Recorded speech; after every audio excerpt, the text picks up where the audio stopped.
नमस्कार, आप देख रहे हैं एसपीएन 9 न्यूज और मैं हूं आपके साथ मनीष कुमार सैनी। दर्शकों, आपको स्वतंत्रता दिवस की हार्दिक शुभकामनाएं। राष्ट्रपति द्रौपदी मुर्मू ने स्वतंत्रता दिवस की पूर्व संध्या पर देश के नाम संबोधन दिया और ऐसे में उन्होंने आजादी में वीर योद्धाओं की लड़ाई का जिक्र करते हुए और उनके बलिदान का जिक्र करते हुए तमाम यहाँ पर चीजों के बारे में बातचीत की और देखा गया किस तरह से आजादी प्राप्त करने के लिए भारत ने और भारत के तमाम स्वतंत्रता सेनानियों ने संघर्ष किया और किस तरह से आजादी आखिरकार भारत को मिली। और इसके साथ ही अगर देखा जाए तो आजादी के बाद भी आज कहीं ना कहीं भारत पूरी तरह से स्वतंत्र नहीं है। देखा जाए तो जिस तरह से अपराध बढ़ रहे हैं और साथ साथ देश के अंदर भ्रष्टाचार बढ़ रहा है, उसको लेकर कहीं ना कहीं अब ये सवालिया निशान खड़े होते हैं, क्या हम आज भी आजाद हैं।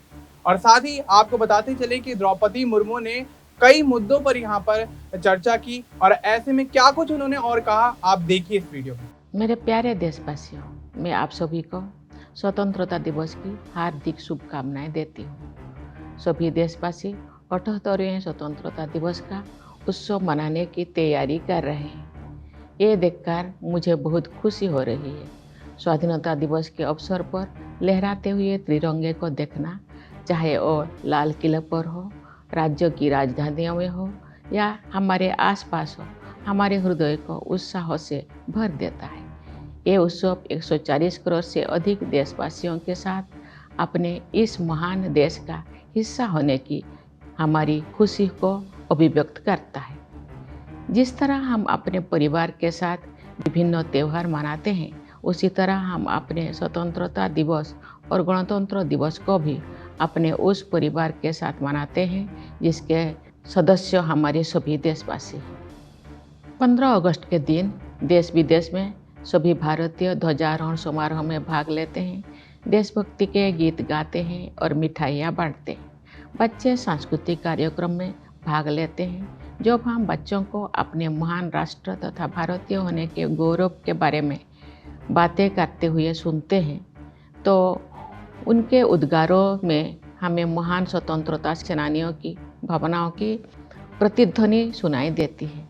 हमें ये अनुभव होता है कि हम उस परंपरा का हिस्सा है जो स्वाधीनता सेनानियों के सपनों और उन भावी पीढ़ियों की आकांक्षाओं को एक कड़ी में पिरोते हैं, जो आने वाले वर्षों में हमारे राष्ट्र को अपना संपूर्ण गौरव पुनः प्राप्त करते हुए देखेंगे।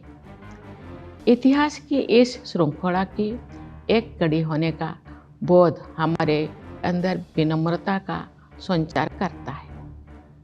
ये बोध हमें उन दिनों की याद दिलाता है जब हमारा देश विदेशी शासन के अधीन था। राष्ट्रभक्ति और वीरता से ओतप्रोत देश प्रेमियों ने अनेक जख्म उठाए और सर्वोच्च बलिदान दिए। हम उनकी पावन स्मृति को नमन करते हैं।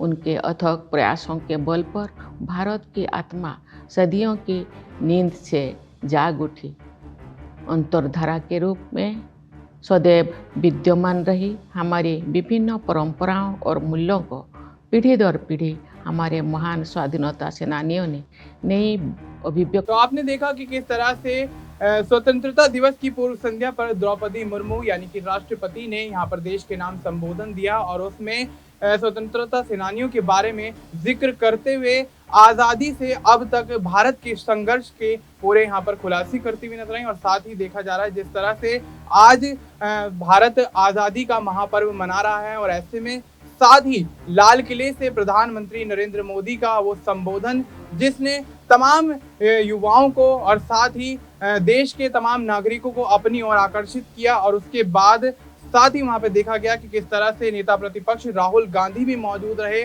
और उसके साथ कहीं ना कहीं देखा जाए तो आज़ादी के इस पर्व में तमाम विपक्षी पार्टियां और यहाँ पर सत्ता पक्ष की पार्टियां कहीं ना कहीं एक साथ खड़ी होती हुई नजर आई। और जिस तरह से अब देश में विकास की गति होती चली है, आने वाले समय में देश की गिनती कहीं ना कहीं विकसित देशों में होती हुई नजर आएगी। फिलहाल के लिए इतना ही। देश और दुनिया से जुड़ी तमाम जानकारी के लिए आप देखते रहिए एसपीएन 9 न्यूज।